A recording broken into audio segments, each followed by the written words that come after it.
the spray foam has been sprayed in. That wall right here to the garage is all drywalled. And then HVAC has come, electrician has come. Yeah, it's crazy. That up here is all gonna be like attic storage space. And we're debating right now whether to do a little attic like crawl through space right here, which is in a bedroom slash office, or in our master closet over here, like right when you walk in. And I am thinking master closet. Polly was able to frame out this wall, which I think you guys saw in the last video.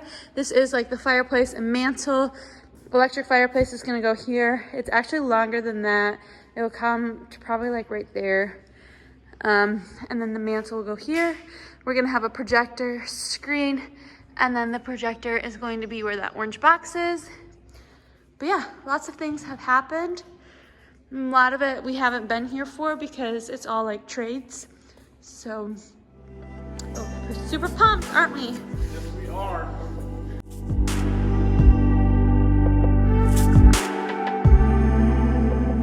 So drywall has gone in, and there's a few rooms missing it because they just didn't have time, but it looks so good.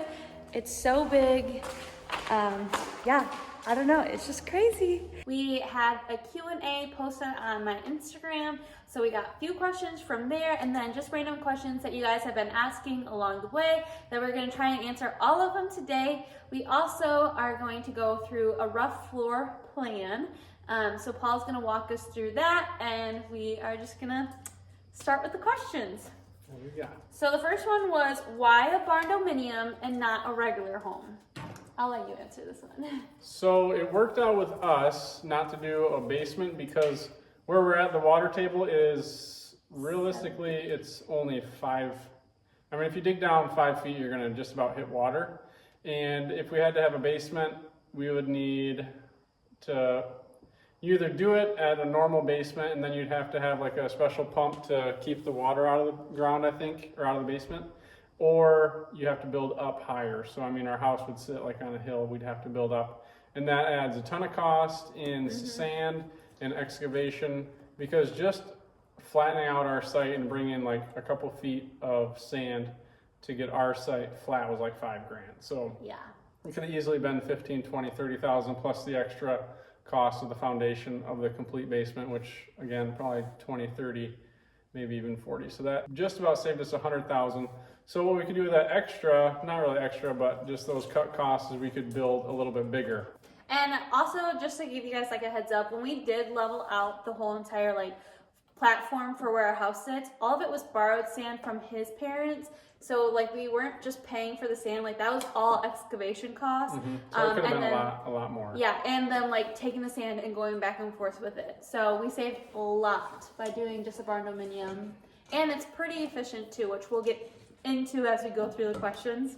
But yeah, another thing is, I mean, with the way we built this and it being steel, I mean, there's a 2-foot wasted space in the attic for where the trusses are. So I mean, you're saving a lot of wasted space instead of full flat trusses, and then you have all that wasted space up there. So we saved a lot of space doing it that way. It's going to be really, really strong.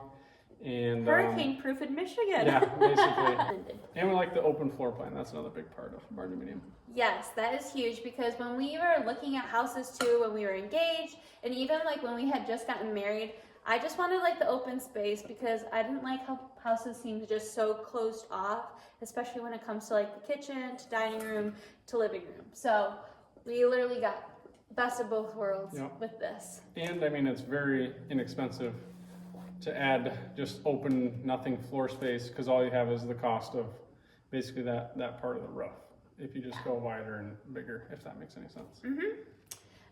So land expenses, the person that put this was also like, what do you have to do to have it prepped before you start to build? So I guess I can just kind of touch, we bought land when it was like super cheap. We had also just sold our house, which helped immensely. And yeah, so when you buy land, you have to get it perked for the water testing, which thankfully that was already done by the previous owners. Yeah, we still had to redo the perk test. Yep. And tell them kind of where we wanted our house, and that's through the Kent County Health Department, which is interesting because it's it's downtown Grand Rapids. So I had to make a couple trips down there with our plans, and they kind of tell you how, like if your septic has to be above the ground or if you can do your septic into just underneath the flat ground and you don't have to build a mound over it. Yeah, because a mounted septic system is so expensive. Yeah, it probably would have been 10 to 15,000 more, even though ours was $5,000 more than we thought it was going to be. But which we just found out. Somebody's a little salty. But yeah, I think that's pretty much it. Oh, and then you have to get it appraised as well, right? Yeah, once you get the loan, they'll appraise it as if it were built on your house. Because if your expenses are more than it appraises for, you got to come up with a lot more down payment. But on the other side of that, if it's appraises for more than you say it's going to cost, then you can do less down, which is cool. Square footage. Yeah, square footage. So the whole house is 40 by 100. So the whole thing is 4,000 square feet. But then you have the garage taken out of it, which is 24 by 40. So the whole house, I think, is, you can do easy math on that, but I think it's 3,200 square feet. Plus or minus a few feet on that. And then what's cool is the loft will add another 36 by 40 square feet, which would be, so the loft would technically add like 1,400 extra square feet. Again, you lose probably 8 feet on either side. So even 800 to 1,000 extra square feet in the loft is going to be, that'll add a lot of square footage. And the loft we're going to be putting down like later down the road. Yeah, when 2x10s aren't $50 a piece. Yeah. Oh, this was like probably one of my favorite questions. It was the house aesthetic question. So like what I'm kind of going for. I love a good like modern, chic, but also rustic farmhouse kind of vibe. So I don't really have like a specific style. I'm kind of just making it up as I go. But I just like it clean, like clean lines, white, wood accents, leather, some pops of color here and there, but nothing like too crazy. But yeah, that's my aesthetic. Yep, so it'll look pretty barn rustic on the outside, and then it'll be pretty modern on the inside, which will be a cool but not too crazy contrast. modern. Yeah. So for example, like our cabinets are all white, and then I have gold handles, which I'm very excited about, which you guys will see soon. Yeah. How long from start to finish is this going to take? So we started building and broke ground on January 8th. That's when all of our metal and kit was delivered. But we had broke ground previously, and it was all ready. Yeah, that's we true. started probably October. Yeah, because you have to do the footings for all of the pillars and the columns, and that's, what, 5 feet down, right? Approximately.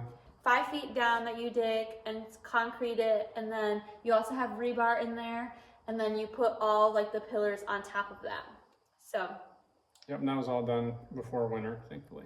Yes, and then right when the winter came, we got all of our steel delivered.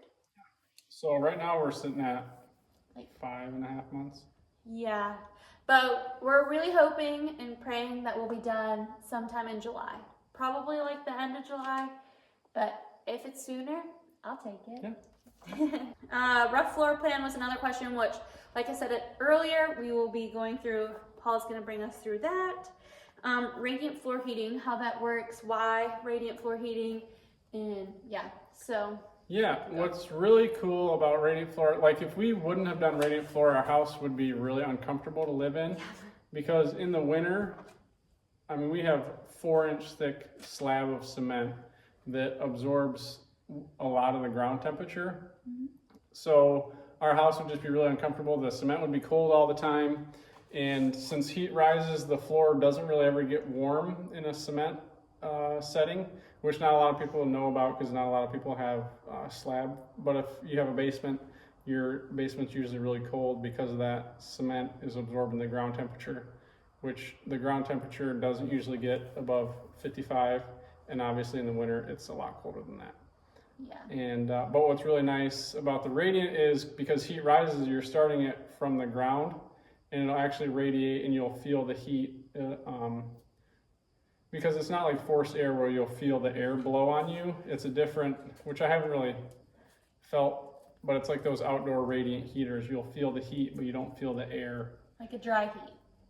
Nope, it's not dry. Oh, well, just kidding. That's why it's kind of nice, because it's not gonna dry you out, and there's no air movement.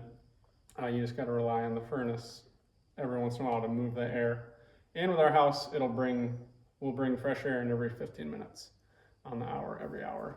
But yeah, radiant is nice because then you got the heat going up, and then we have all of our ducts in the ceiling for AC.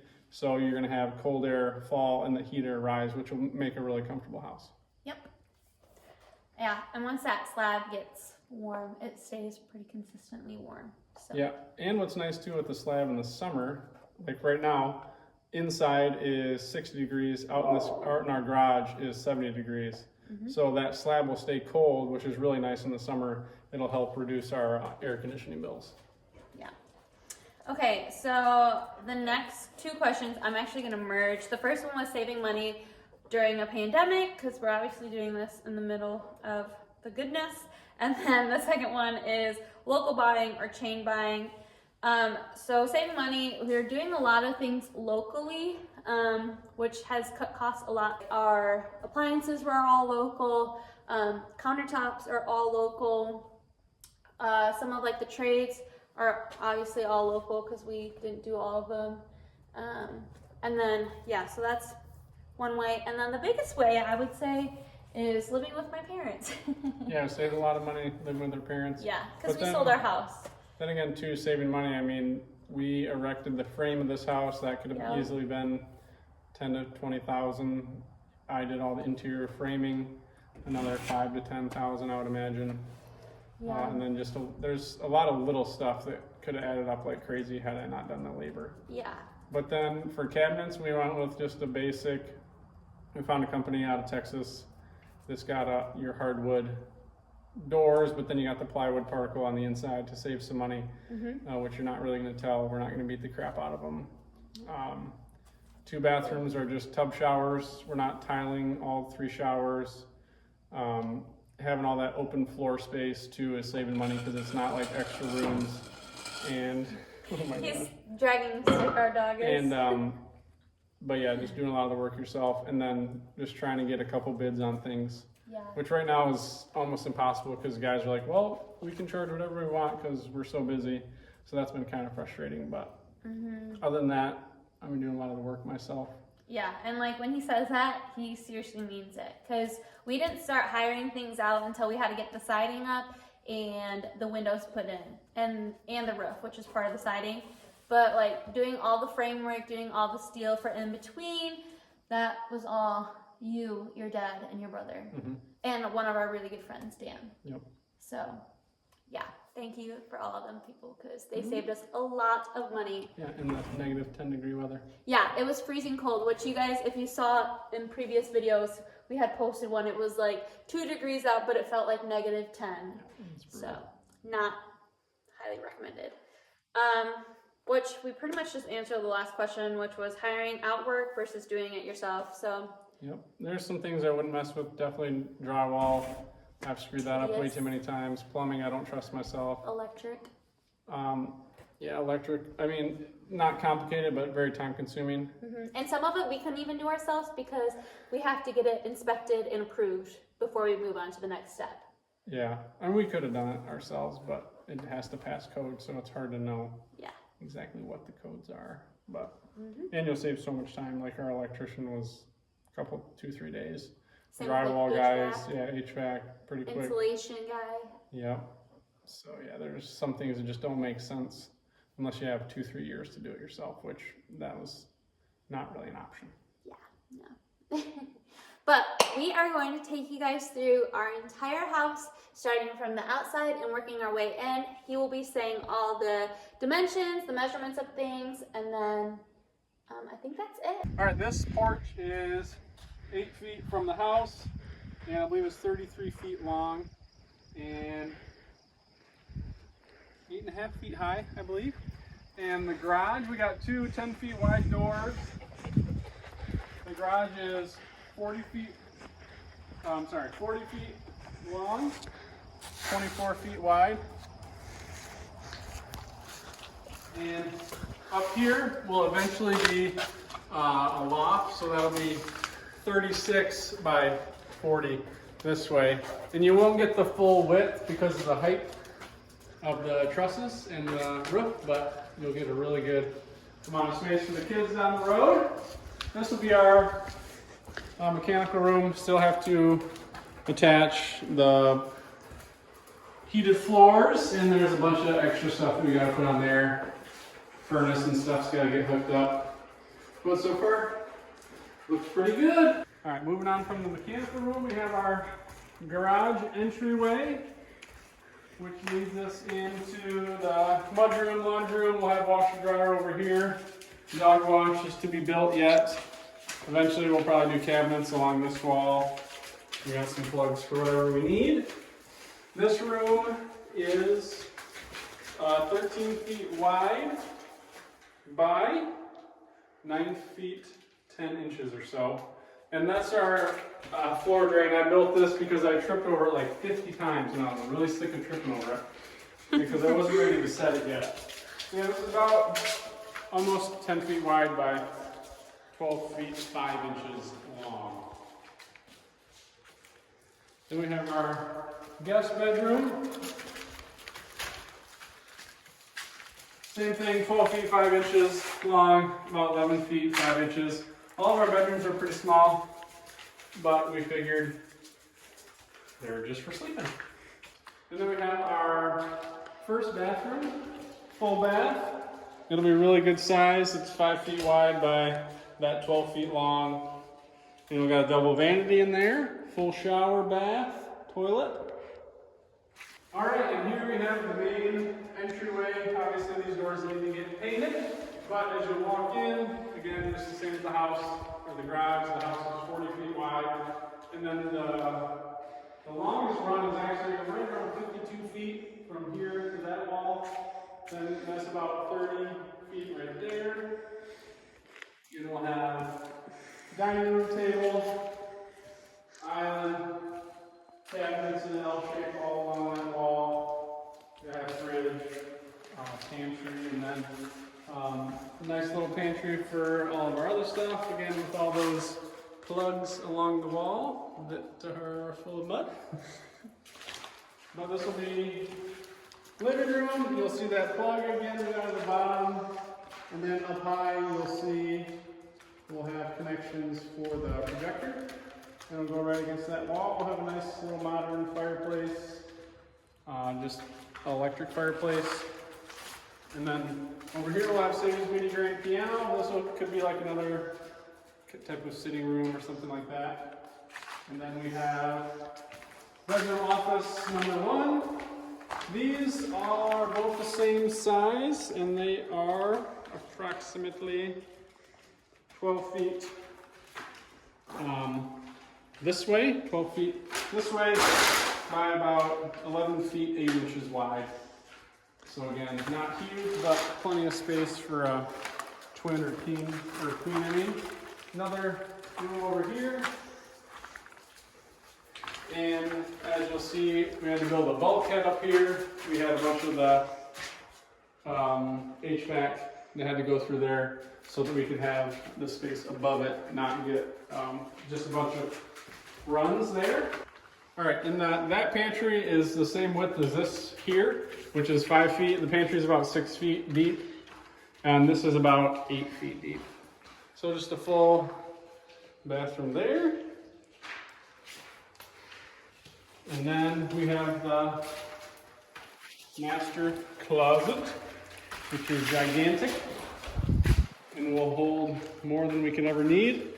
This master pantry, or master closet, is about 7 feet wide, give or take, by 14 foot 7.